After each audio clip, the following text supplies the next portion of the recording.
Good afternoon, everybody. This is BoomersDaddy with Spreadsheet Sports, coming to you on a Saturday afternoon. Obviously, there's a lot of college football going on right now, so if you are playing college football, then good luck to you. I can't believe I just did that. um, Hope everybody's having a great weekend. It's a lovely 72 degrees here in Broken Arrow, Oklahoma, and I am jacked and psyched for some football tomorrow. Got a lot of games to get to. Obviously, had a great game on Thursday night between the Patriots and the Steelers, and I'm just going to throw out two words: Gronk smash. If you don't play Gronk in your cash games, then you are probably doing something wrong. He's probably hands down he's the number one tight end week in and week out. There's going to be some sites that have the quote unquote Coors Field effect. I've already seen some people talking about it where they're going to try to price up Gronk to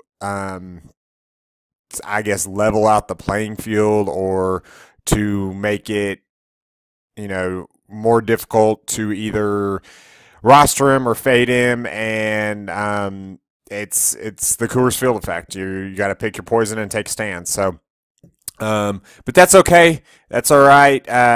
Whatever they do, we'll learn, we'll adjust, we'll adapt, and we will make it to where we can do everything that we possibly can. Obviously, you see me decked out in my OU garb today. I got a big game against Tennessee here in a couple hours. Looking forward to that one. But got some NFL to get to. Got some huge contests going on tomorrow. Obviously, DraftKings, we've got the $10 million millionaire maker. First place gets $2 million. Second place gets $1 million. And if you finish, I believe it's in the top 7, you're still going to walk out with a 6-figure payday. Definitely take your shot at that if you have been accumulating some tickets. Then make sure that you use those. Same thing with FanDuel. They're having a $5 million Sunday Million. First place gets $1 million, or I think it's $1 million. I think either that or it's $2 million. I can't remember which one. All the millions are getting mixed and jumbled in my head. And anyways, it's a huge tournament over there as well. They've also got a $3 $1 million tournament that is paying out $100K to first place. They've got live qualifiers now that are now up. Both main sites have announced their live finals, and going to go over that here real quick. The great thing is that let's see here. That's Sunday Million. It's $1 million to first. Okay. The great thing is that you are, for FanDuel, you're looking at $12 million in payouts. You're looking for top is going to end up taking down $3 million. Second place takes down, I think it's 1.5, and then third place takes home 1 mil. Let's find out here. You can win a car on FanDuel now. I mean, it's crazy. Anyways, we'll go over that a little bit later next week. But they've got qualifiers now running in their lobby at all price points. You got $2, you got $5, you got 25, 200, 100. They're going to be running a lot of these over the next couple weeks, so make sure that you at least take a shot and take a stab, depending on how big the tournament field is. It depends on how risky you want to go. But DraftKings came out and very quietly yesterday, they announced their live final, and we're looking at $15 million payout, 200 entrants going to Vegas the weekend after FanDuel's $12 million. First place is going to end up getting $5 million. Now, the great thing, the interesting thing about this live final is you're going to be one of 200 entrants to fly out to Vegas. And then the top 10 will then fly out a couple weeks later to Los Angeles, where the final of the live final is going to be aired on ESPN Live. So we are going to be able to watch people sweat out $5 million, a $5 million payday during NFL, and that is something that I find very, very, very interesting. I do like that. I always enjoy watching people and how they kind of handle adversity and handle things that happen to them. It's the reality TV show of the sports world, and this is DFS's version of reality TV. Some people are like, well, why do I want to watch a guy win $5 million? Well, why wouldn't you? Because you have just as much opportunity to get there as they do. You don't just luck into getting to a live final. You don't just luck into getting to a live final and then getting to the top 10 and then winning $5 million. There is some skill involved in that, and anybody that applies themselves has the ability to learn how to become a better overall DFS player. So sometimes you need a little luck for all the stars to align, but it takes some skill to consistently get there and to consistently compete and be competitive, especially in football with so much information out there week in and week out. So,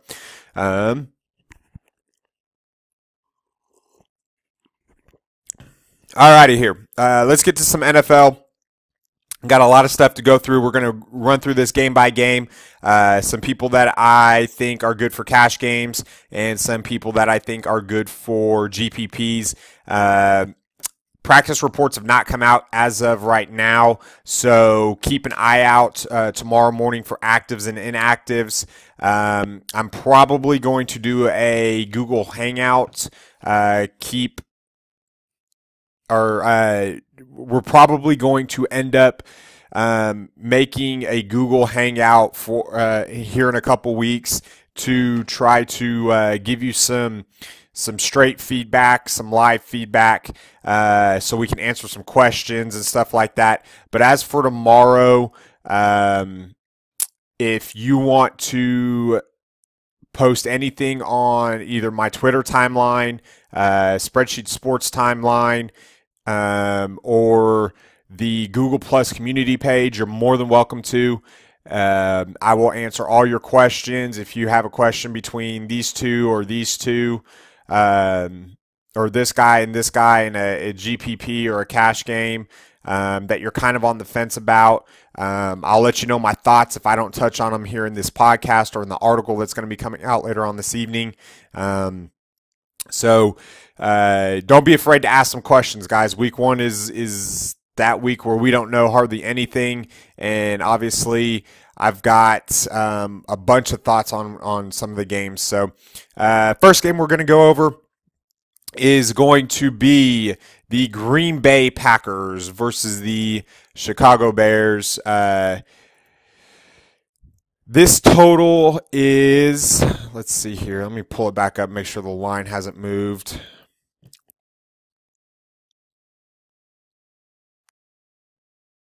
Oh, well, poop.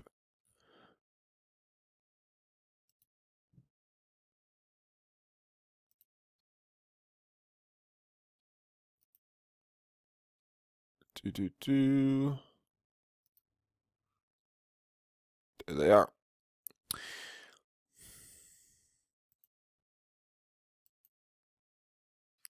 All right, Green Bay, Chicago. This total is a 6.5 for Green Bay. This total is a 50.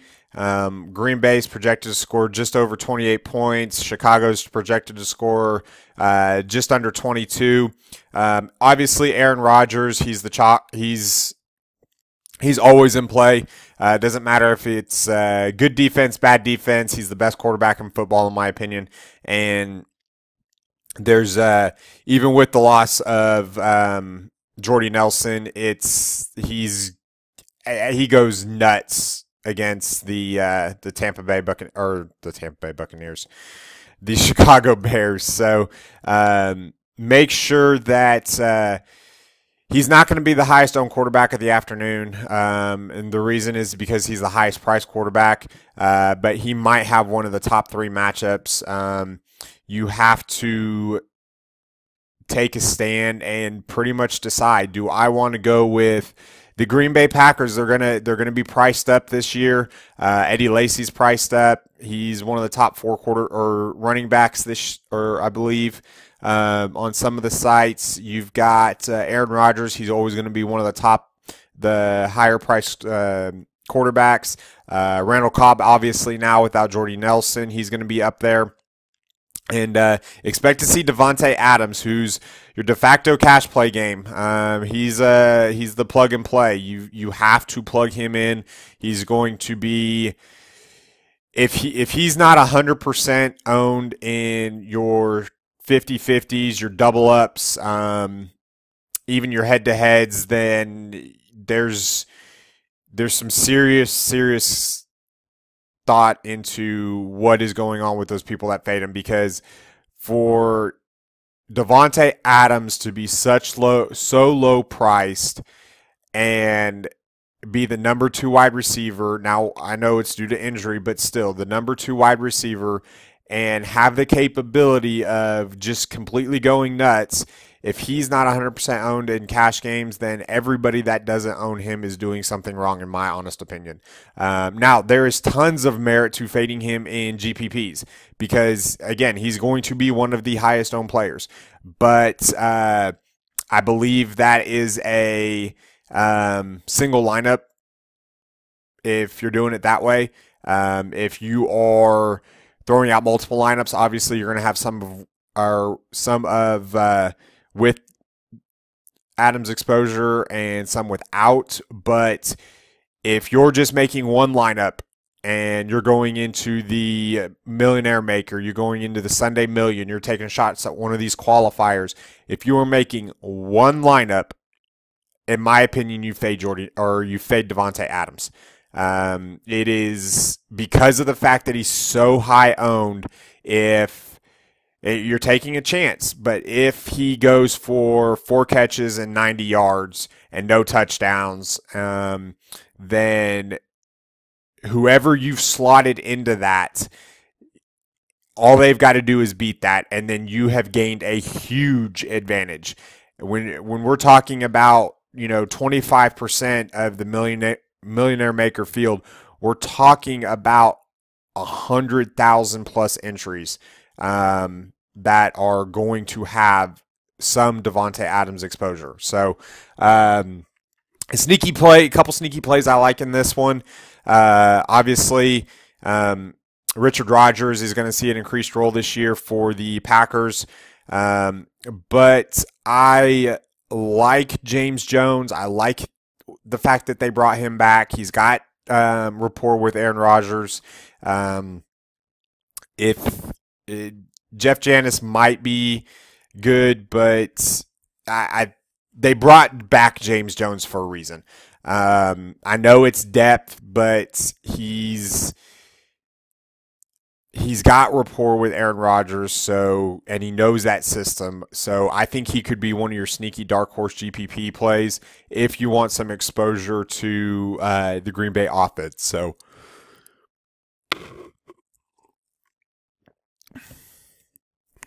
alrighty, Chicago, obviously under 22 points here. We've got Jay Cutler, Matt Forte, Alshon Jeffrey, Eddie Royal, Marquise Wilson, and Martellus Bennett. Cutler's going to be a low-owned GPP option. They're going to have to throw it.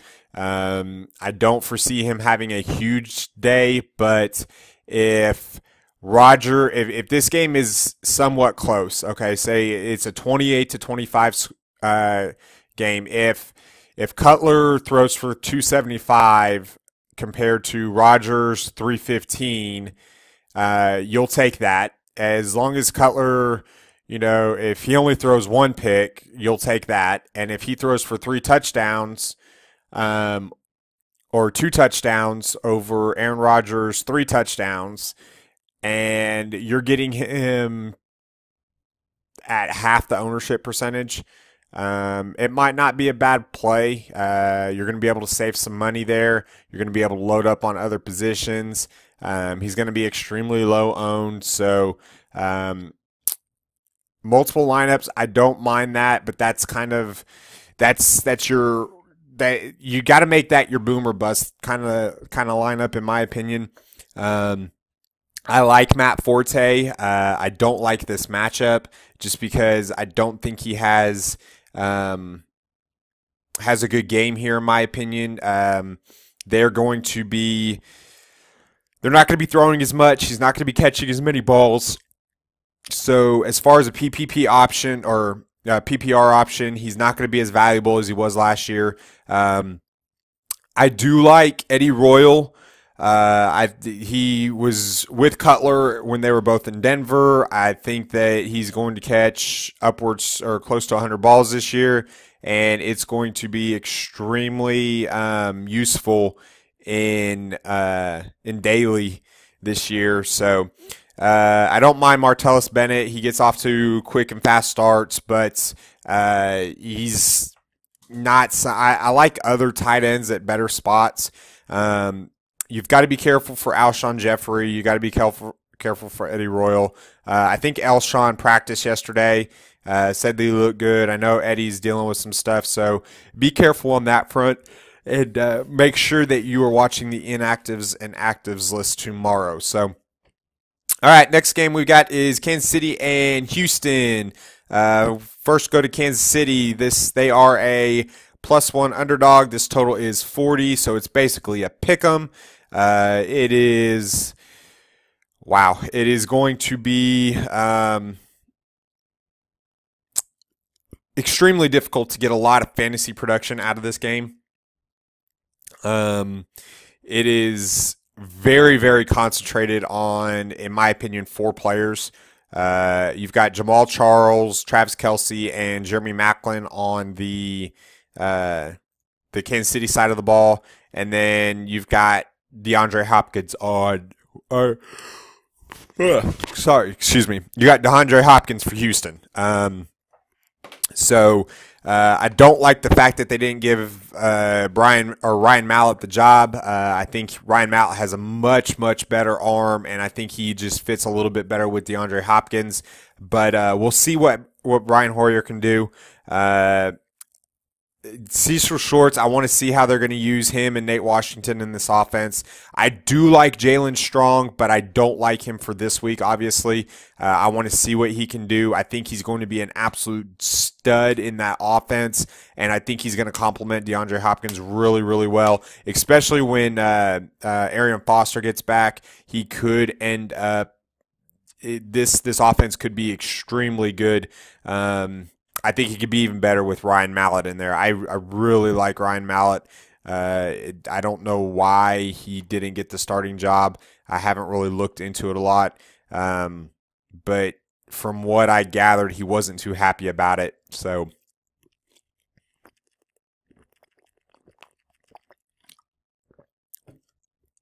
all right. If Travis Kelce is probably baby Gronk. He's got the capability to go off for 2, 3, 4 touchdowns. Okay, maybe 4 is stretching it, but he's at least got the capability to go off for 2.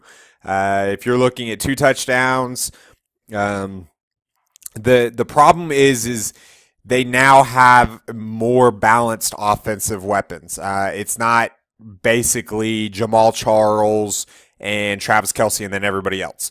It is now Charles, Kelce, and Maclin.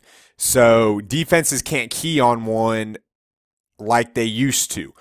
Charles, obviously, we know he can catch balls out of the backfield. He's got Alex Smith has got Travis Kelce to throw to. I don't mind. I think that Alex Smith is going to have his time this season for DFS and tournaments, but I don't think going against J.J. Watt and Brian Cushing in that defense this week is the week to do it. That place is going to be fired up in Houston, and like every place is. And so if I'm going one, I'm going with Travis Kelce in this one. I don't mind Jeremy Maclin for a late or for a GPP, especially a Millie Maker team. And Jamal Charles, I believe, is going to be extremely low owned, as he should be, in my opinion. So, all right, next game. New York Jets and Cleveland Browns. Oh, by the way, I do like the Houston defense. I think they create a couple turnovers. They're obviously going to get to Alex Smith and create some sacks and stuff too. So the Houston defense is not a bad thing either. So next one, the Cleveland Browns and the New York Jets. Jets are favored by 3. This total is a 40. Josh McCown is going to make the start for the Cleveland Browns. That means the New York Jets defense is even more in play than they were before.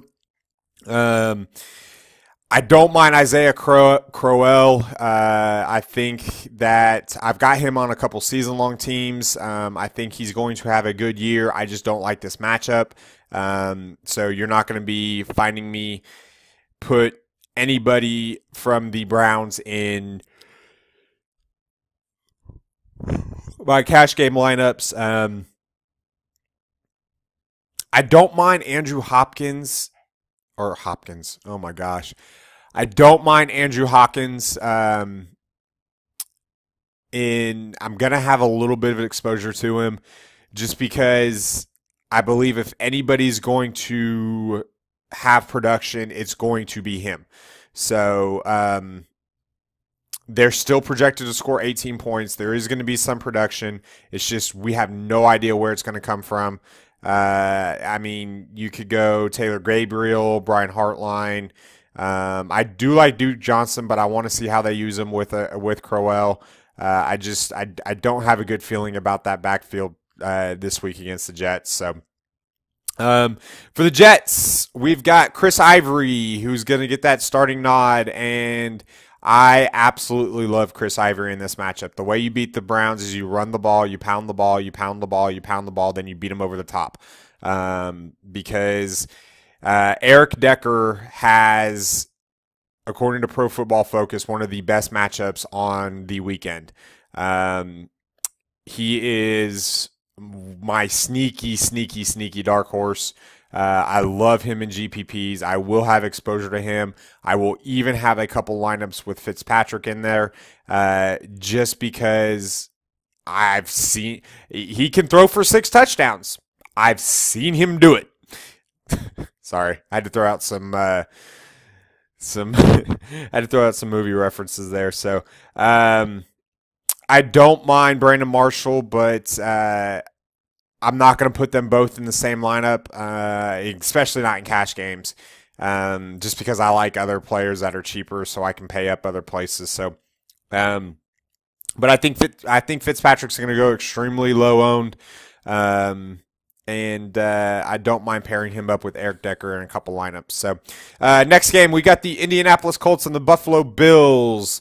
This game total is at a 46. The Colts are a -2.5 favorite. That means that they're projected to score just over 24, while the Bills are projected just under 21. Obviously, Andrew Luck, he's in play. I think Frank Gore's in play. Andre Johnson's in play. T.Y. Hilton's in play. I'm not looking towards Philip Dorsett or Dante Moncrief. I want to see how they use that 3 wide receivers with Andre Johnson being in there, and I want to see how much Luck actually looks that way. because he's got a lot of mouths to feed now. He can hit Frank Gore out of the backfield. He's got Johnson. He's got Hilton. He's got both Allen and Colby Fleener. So he's got a lot of mouths to feed, and they're going to be chucking it a lot. They're going to be running or throwing it a lot, but I think they're going to be more productive in the run game just because they don't have a guy by the name of Trent Richardson in the back. So he's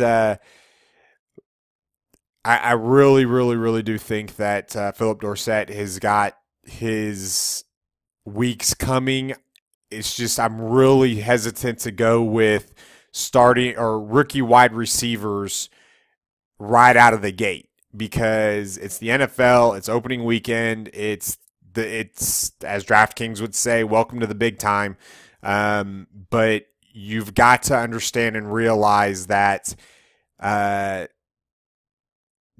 there's no telling how these guys are going to react.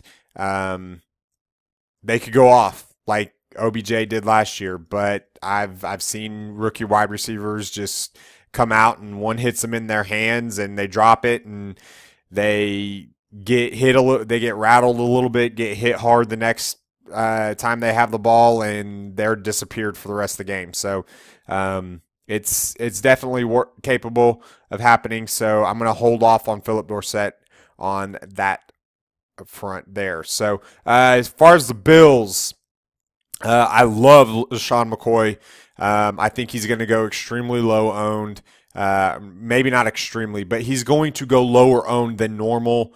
Obviously, I think Tyrod Taylor actually helps his value. It doesn't hurt it.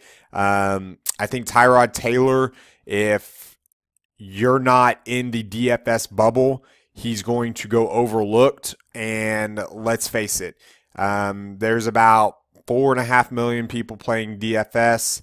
I would say maybe about 5%, 5 to 10% is actually plugged in to the DFS. They're not your casual players that don't just throw lineups in and stuff like that.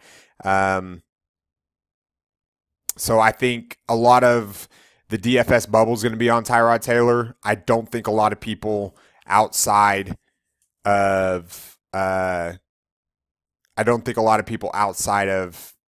DFS bubble are going to be on Tyrod Taylor. So I'm not on Watkins. I don't mind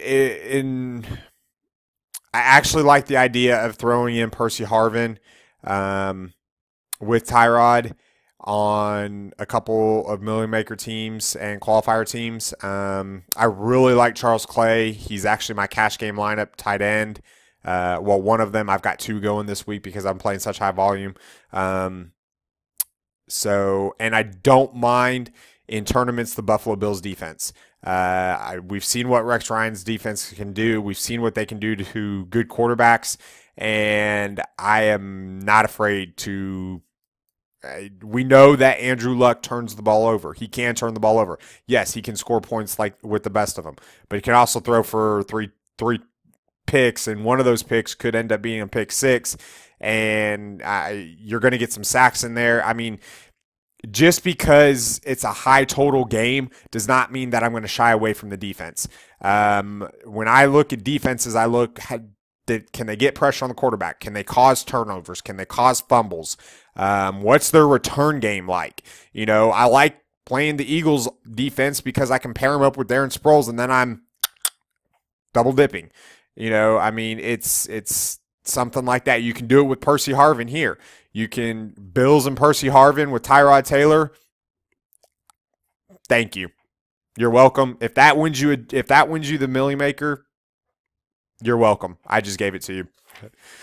Make sure you throw some love my way. So, all right. Next game we've got is the Miami Dolphins versus Washington Redskins. This total is at a 43. The Dolphins are 3.5 point favorites, which I don't understand. I think that line is way off. I think they should be at least 6.5 point favorites. The Miami Dolphins defense is the chalk of the week, just because in the last 2 years, nobody's turned the ball over more than Kirk Cousins. He's going to turn the ball over. They now have Ndamukong Suh. They have Cameron Wake. They are going to get pressure on the quarterback. They are my cash game defense by far, hands down, no question about it. As far as the Dolphins offense, I do like Ryan Tannehill. I think he's going to have a monster year. I've said it time and time again. Bill Lazor was up with Chip Kelly a couple years ago, and he's now brought that offense down to Miami. I like Lamar Miller. I just don't like him in this matchup. I think he's going to be low-owned in tournaments, but it wouldn't surprise me if he was higher-owned either, just because it is the Redskins. All right. As far as wide receivers are concerned, I like Jarvis Landry. He's a PPR machine. I like Kenny Stills. Like I said, Devontae Parker, I want to see how they're going to use him. I love Jordan Cameron. He is finally healthy. He is out of Cleveland. I think he could end up being, as far as season long, I think he could end up being a top 5 fantasy tight end. I've liked him that much. I've drafted him the last 2 years in my season long, and that has not worked out. I'm drinking the Kool-Aid again, Cameron, so make sure you don't let me down. I don't mind Kenny Stills, and this is an OU play. I don't mind Kenny Stills as far as a GPP play. We saw what he's capable of in New Orleans the last couple years, and I believe that he's going to be able to stretch that defense and kind of expand that a little bit. So I know he hasn't looked good in preseason, but this is a guy who loves prime time, and he loves to show up when the game's on the line, and he absolutely goes nuts. Washington Redskins. Let's see here. Jordan Reed. There you go. Don't pick on the Reds. Don't even force yourself into that one. So they are an absolute shambles. They're bad. They're just really, really bad. And I don't like the Redskins, but they are bad. So, next game, Carolina Panthers versus Jacksonville Jaguars. Some of these lower total games that don't have a lot going on, we're going to kind of fly through here a little bit. Carolina Panthers, I think, are a good GPP defense possibility just because the Jaguars aren't going to be scoring a lot. I think they can still get to the quarterback a little bit, maybe create 1 or 2 turnovers. If you're lucky, maybe turn one of those turnovers into a touchdown. Cam Newton, I love him for the Millie Maker. I think he's going to go low owned because he doesn't have a quote unquote wide receiver to throw to. So he's got Greg Olsen, and that's it. So pair up Cam Newton, Greg Olsen, and I think that could be a very, very good and productive play.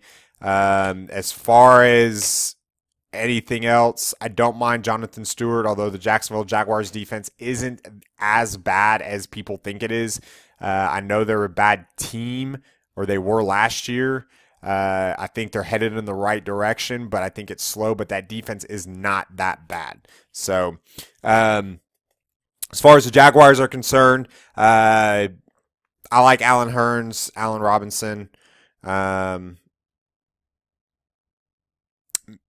don't mind TJ Yeldon in a GPP, but I don't know how much work he's actually going to get. So it's very, very hard for me to take rookies in week 1 because we just don't know what they're going to end up, how much work they're going to end up getting. So, all right, next game, Seattle and St. Louis. Seattle's is it still 4? Nope, it's moved down to 3.5. That total is now a 41.5. So you are looking at Russell Wilson, or here's the thing. St. Louis Rams, I think, are an elite defense. I think they made a mistake getting rid of Sam Bradford. I think that, and that's not an OU, that's not an OU play. I think what ended up making Nick Foles viable fantasy quarterback and a real good one was Chip Kelly's offense. We saw it at times last year when Sam or 2 years ago when Sam was healthy. He was still a viable fantasy quarterback in that system, and that's because I think he's a very good quarterback. Obviously, I might be a little bit biased, but you know what? So sue me. But that St. Louis Rams defense is the real deal. They're legit. I obviously we know pick on them on the road or pick on Seattle when they're on the road. I don't mind playing Russell Wilson, Marshawn Lynch. You can pair Tyler Lockett, rookie from Kansas State, just because I know what he's going to do in the return game against or with the Seattle defense. And then, of course, you got Jimmy Graham. I don't mind the Seattle defense or the St. Louis defense, though, either.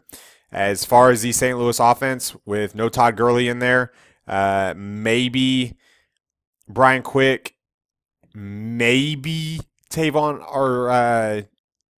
Austin. Other than that, ain't touching it. I might have one lineup with one of those people or one of those guys in each. But I would not be surprised if I have no offensive St. Louis Rams exposure. Okay.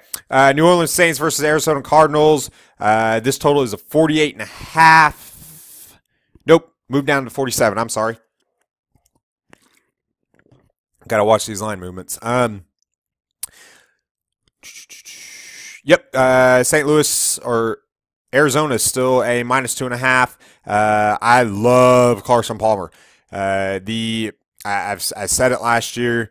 I said it in my Fantasy Hub article. I've said it this week. I've been touting Carson Palmer all week because New Orleans defense was the worst against the pass last year that I've ever seen. The only team that was worse, Atlanta. Sam Bradford. Yeah. Okay. But I love Carson Palmer. I am pairing him up with John Brown. I love John Brown. I think John Brown is going to be the best wide receiver for the Arizona Cardinals this year, and I don't think it's even going to be close. I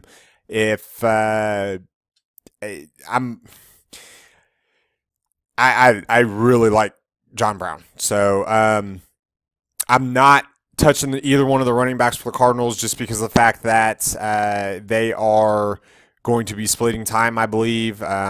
They're pretty much the same back, just Andre Ellington's about, 7 years younger than Chris Johnson. So you have pretty much the same back, or the pretty much the same back out of the backfield. So if I could combine both of them and only take up one spot, yeah, sure, I would love that probably. But as far as this game, I maybe GPPs, but I think there's a lot better options that you can go through at running back. So New Orleans, I think Drew Brees is going to go extremely underowned. We view Arizona as an elite defense. They have playmakers. They have Tyrann Mathieu. They have Patrick Peterson. But I do not. Sorry, I just dropped some stuff. I do not believe that they are the elite defense that we think they are. I think they can make plays. They are definitely in play as far as getting or a GPP defense. But I don't think that Drew Brees is going to be highly owned at all because everybody's like, oh, well, you lost Kenny Stills, you lost, Jimmy Graham. Who are you going to throw to? Well, there's a guy by the name there of Brandon Cooks. And if you don't remember, he was extremely good last year before he broke his hand, his finger, his wrist, whatever he broke. It killed my fantasy teams last year. It killed it. But he's actually pretty good.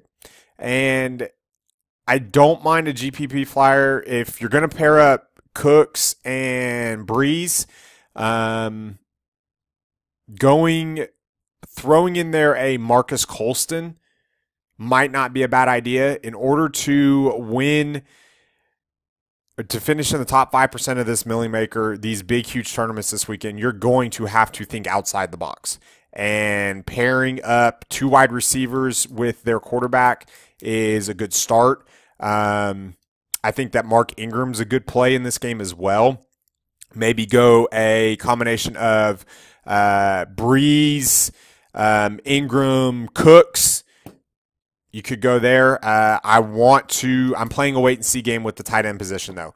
I know Ben Watson got the job. I like Josh Hill a lot better though.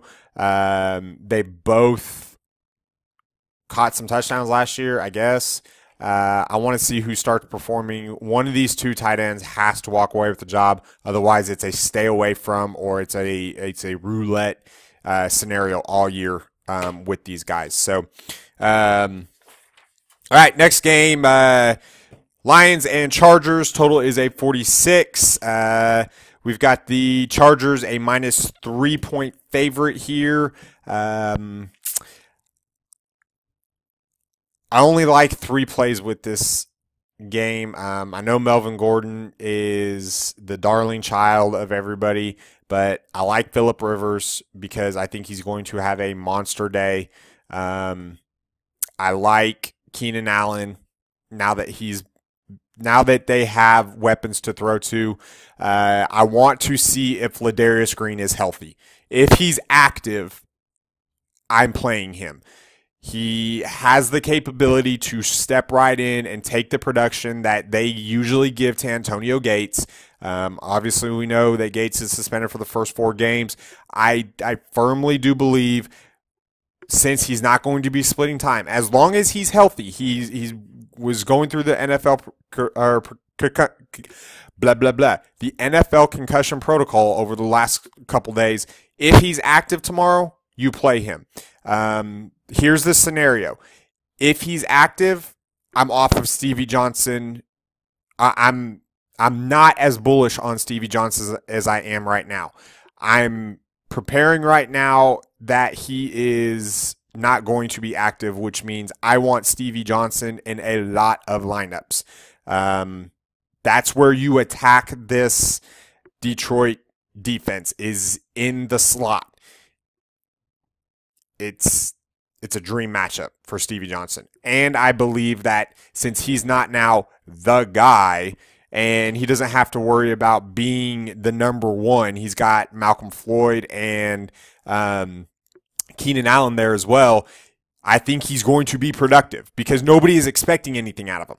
So he's going to be able to produce. So I think he could end up being a sneaky play all year long, unless he just ends up start going off and he's got like 6 touchdowns in the first 7 weeks and is averaging like 95 yards. Then he's not going to be sneaky anymore. So we'll see. But so keep an eye on that one. As far as the Detroit Lions, Matt Stafford, I guess he's always in play. Joique Bell, he hasn't practiced. No, Joique Bell, he's started to practice, but he hasn't played. He hasn't got a lot of game time action. I don't know how much game time action he's going to be. If that's the case, I want to see what they're going to do with Amir Abdullah. I know he's looked great, but you just don't know. I think Megatron goes extremely low owned, because everybody's looking for either all the way down there at the bottom or that mid-tier, or if they're paying up, they're going for, Dez, Odell Beckham, Randall Cobb, Julio. And I think Calvin is going to go extremely low owned because he's the forgotten man. Calvin's healthy. Lock and load him. I love Calvin Johnson in this game. I still think there's 2 tiers of wide receivers, and I was explaining this to my wife last night on why I went wide receiver in my season-long drafts. There's 2 tiers. There's that top tier where you have your Odell Beckham, your Dez, your Julio, your AJ Green, your Calvin Johnson, your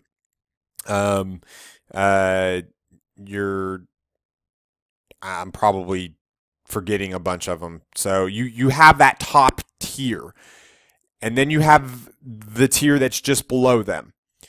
Well, the problem is that the difference between the top tier and the tier that's right below them is the tier that's right below them is generally not consistent, and the average fantasy point output that they put out in standard scoring is right typically around 9.5 to 10.5 points.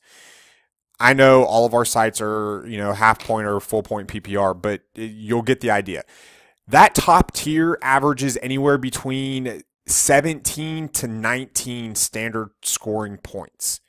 Add the PPR stats in there, and you're talking a huge difference in just consistency, where you can go find value every single week at running back. You can't count on doing that every single week at wide receiver. So if I have to take a strategy and say, this is how I plan as of right now, week 1, the day before kickoff, I plan on attacking a bunch of teams, and how I'm going to build it, I'm going to build a stud wide receiver core. Because the difference between having these guys and having those guys, these guys are going to be lower owned, but they're not going to be as consistent. If I spend all my money on these guys and I have 3 studs, if I can find the value to fit them in and feel comfortable with it, there aren't a lot of people that are going to have it. Yeah, sure, they might each be 10% owned. But out of that 10 on each, how many of them have 2? How many of them have 3? How many of them have 4 with the flex position? You've got options. But that's how I think the wide receiver position is this year. And Calvin Johnson is still an elite wide receiver. He is. He's one of those that are uncoverable. He can make things happen. And the fact that now he has Golden Tate on the other side of the ball makes him that much better. Or the other side of the field makes him that much better. The fact that Golden Tate put up numbers last year with and without Calvin Johnson helps him tremendously. I do like Golden Tate as another GPP flyer, so sorry I went on my rant. Tight ends, no thank you. Lance Moore, forget it. Everything else I want to wait and see on that one. So next game, this seems to be a running joke in the football world. We got Tennessee versus Tampa Bay. Totals of 41. Tampa Bay is a minus 3-point favorite. Winston and Mariota freaking go off again. I don't want any of them. Rookie quarterbacks scare me. I think Tampa Bay's defense is going to be good. I like Tampa Bay. I like Doug Martin, as bad as that sounds, just because Tennessee's defense is horrible. I want to see if Mike Evans is healthy. I know he practiced yesterday, but I want to see if he's active. I want to see if he's active before he's put in. If he's active, that gives me more merit to playing some lineups with Jameis. If he's inactive, it's all of Vincent Jackson. So, but I do like Doug Martin. The only one that I feel is fantasy relevant on Tennessee is Delaney Walker. Maybe some Marcus Mariota just because he can run, but I want to see how he kind of goes about things. So, alrighty here. Cincinnati Bengals, Oakland Raiders, 43.5 point total. Bengals favored by 3.5. I think this is a trap game for everybody. Everybody's going to be like, oh my gosh, the Bengals. They should go in and dominate Oakland. Oakland's not going to be a bad team this year. I like Amari Cooper. I like Latavius Murray. I don't mind some Derek Carr. I believe they're going to throw the ball. Since Derek Carr took over as the starter, no team averaged more dropbacks and pass attempts than the Oakland Raiders last year. Now, they were playing from behind all of the time, They're still going to play from behind a lot this year, but it's not going to be as much. So, sneaky Michael Crabtree, I do like. Mikel Rivera doesn't. It would not shock me if he actually had some production. Far as the Bengals are concerned, it's Jeremy Hill's show, and we're all just living in it, or we're all just watching it. It's going to be the Jeremy Hill up and down, round and round, and then it's going to be Andy Dalton dropping back and throwing the ball as far as he possibly can, letting A.J. Green go under it and catch it, and hoping that Dalton doesn't underthrow him. I mean, it's honestly, if Dalton ends up struggling the first part of the year, do not, and it's bad because he's done nothing but take them to the playoffs every single year he's been in the NFL, but he hasn't been able to get them over the hump. And Andy Dalton in primetime games is not a good Andy Dalton. I don't mind the Oakland Raider defense for a GPP flyer if you're throwing out a lot of teams, because when Andy Dalton's bad, he's really bad. But we've seen both good and bad Andy Dalton. If Cincinnati gets out to a slow start and it's the offense's fault and they're not moving the ball and Andy Dalton is playing bad, do not be surprised to see A.J. McCarron by week 5-6. I'm going out there right there. So don't mind Marvin Jones either as a GPP flyer. I think he could have some value, and the Oakland secondary is not something I am afraid of. So next game, Baltimore Ravens and Denver Broncos. This total is a 49, and we're looking at a -4.5 favorites for the Broncos. C.J. Anderson, Demaryius Thomas, Emmanuel Sanders, Denver defense, C.J. Anderson, and some Peyton Manning. There you go. Don't expect the same kind of production out of Peyton as you normally would. They have said that they want to run the ball more. They want to be more balanced. So look to see some Demaryius Thomas and some Emmanuel Sanders targets go lower. Emmanuel Sanders will be returning punts, so pair him up with the Denver defense, and you can double dip again. I like Owen Daniels going against his former team. Gary Kubiak going against his former team. If you don't think Peyton knows this in Denver, yeah, he's going to find Owen Daniels for a touchdown. So that is going to be the predictable touchdown of the afternoon. So as far as Ravens are concerned, man, Steve Smith, Justin Forsett, Kamar Aiken in tournaments. I'm not doing any of them in cash games, except for maybe on FanDuel, Justin Tucker. So, and that's just because I'm not sure how much the Ravens are going to be able to put it in the end zone. So, here we go. A couple more, and I will get you guys out of here. These should be fun. New York Giants versus the Dallas Cowboys. This total is a 51.5. And if you have not heard, Eli Manning kind of says, Jerry Jones, I own this town. I own this stadium.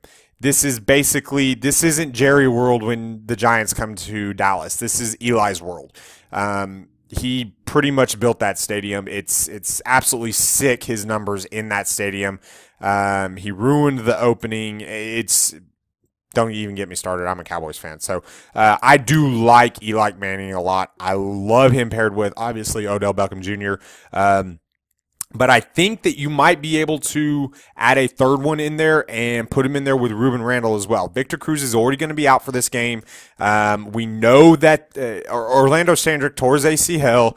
We know that the Dallas defense is not great. This will be a shootout. You need to have people in this game. You're going to want to have the exposure to some of the main players in some lineups, but you've got to sprinkle in some of these supporting cast players. Larry Donnell, Ruben Randle, Cole Beasley, Terrence Williams, Terrence Williams can go off for, 175 yards and 3 touchdowns on 4 catches. I kid you not. He's a burner. We watched him do it last year. His touchdown rate was enormously high. You're gonna have, obviously you can. I'm staying away from the Dallas running back situation. I don't mind Rashad Jennings. I want to see how that running back tandem or that running back by committee in New York goes. I want to see what role Shane Vereen has. Is he going to be more consistent on a weekly basis as far as catching balls out of the backfield and being productive now that he's not under Bill Belichick, which I think could help him a lot. And I want to see who ends up running away with the Dallas Cowboys running back position. Ultimately, I think it's going to be Joseph Randle. But if one of these two don't run away with it, don't be surprised by the quarter pole of the season to see Christine Michael just say, all right, guys, move out of my way. Let me show you how to win a Super Bowl. Not that he had a lot to do with it, but he was at least on the team. So, Jason Witten, you're going to pay for the name, but he does hold some value. He's going to catch balls.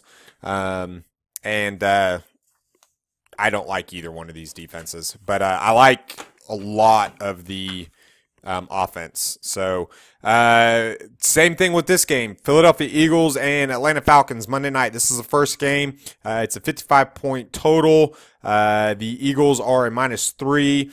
Sam Bradford's going to be your highest owned quarterback in DFS this week. Chalk it up. He will be your highest owned in cash, in GPPs, in 50-50s and double-ups and head-to-heads in Survivor, whatever. He is the chalk, okay? DeMarco Murray is going under-owned because people are scared that they're not sure exactly what kind of workload he's going to get, and since they don't know that, they can't project a production output. So I do like DeMarco Murray. I don't mind Ryan Matthews either, but if I'm going another running back, I would rather lead towards Darren Sproles because I think Darren Sproles could end up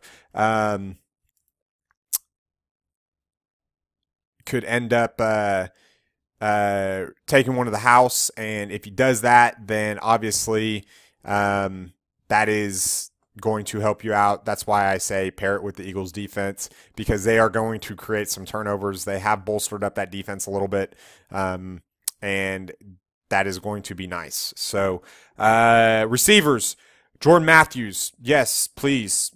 Thank you, sir. May I have another? Nelson Aguilar, I'm on a wait-and-see mode, but I don't mind him. The guy that I am looking for and I want to see is Riley Cooper. I will have 1 or 2 lineups probably with some Riley Cooper exposure just because I think he's that forgotten man. He's not great, but he can be productive. And all you need is, if he's under 2% owned in the Millie Maker, give me 12 points. Give me 5 catches, 68 yards, and maybe a touchdown.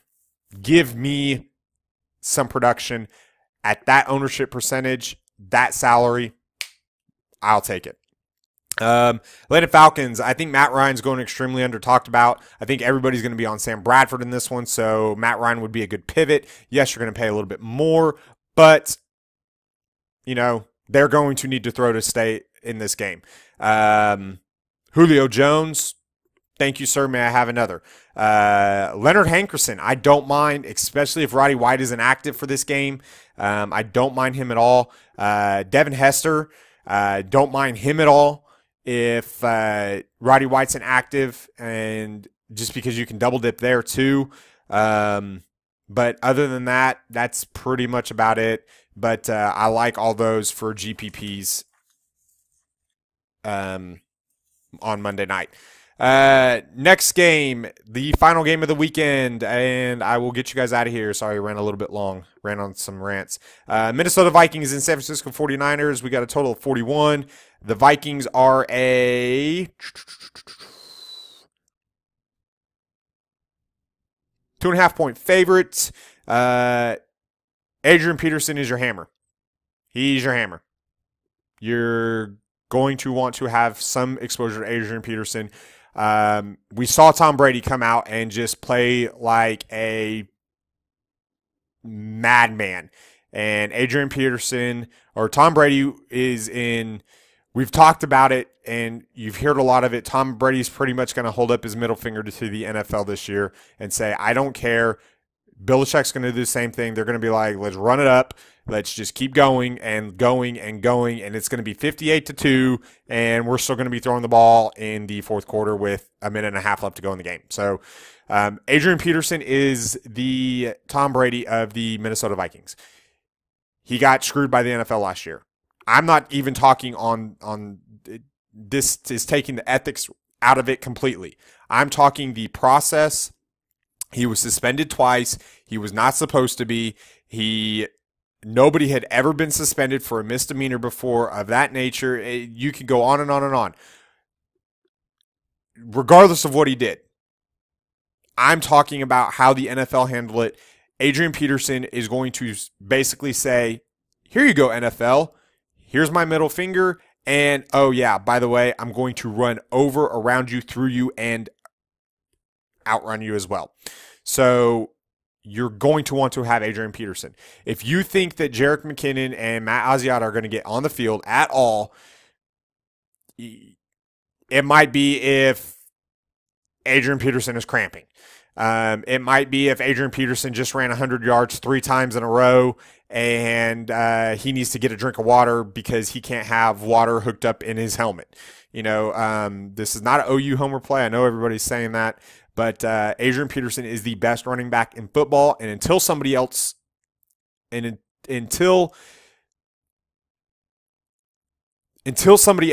that away, you're going to have to prove it, or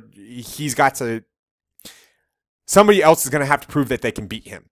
I know Le'Veon Bell's good, but Le'Veon Bell is not Adrian Peterson. I will take Adrian Peterson every single day if I had the choice and they're the same salary in the same matchup. So there's my rant on that. As far as Teddy Bridgewater, I think he makes a great step. I think he could end up being a top 12 fantasy quarterback this year. I love him going against the San Francisco defense. It is beat up. It is hurt. It is not the same that it used to be, and they lost the Harbaugh edge. A lot of people are going to say, oh, it's the 49ers. They have a good defense. I'm not going to pick on them. Don't fall into that trap. Teddy Bridgewater, Charles Johnson, Adrian Peterson. There you go.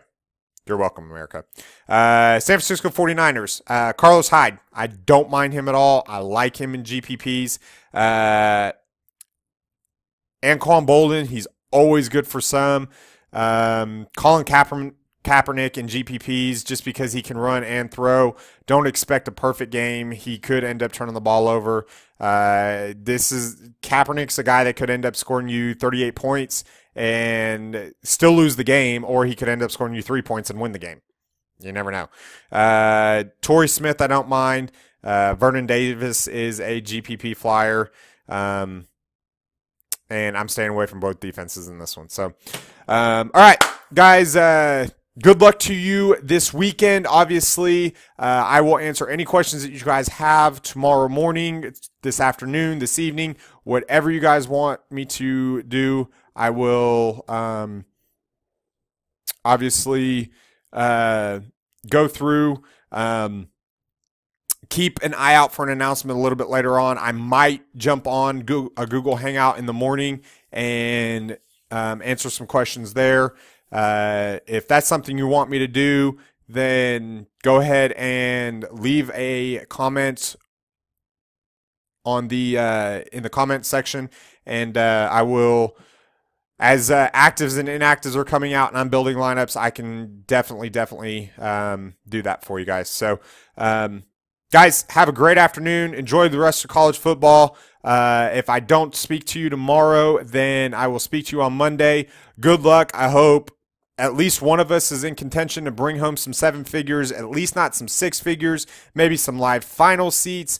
And above all, have fun, everybody. This is Boomer's Daddy for Spreadsheet Sports. Make sure you like our YouTube page. Make sure you follow us both on Twitter. Leave some comments, some feedback, and we will have some fun. Thanks, everybody.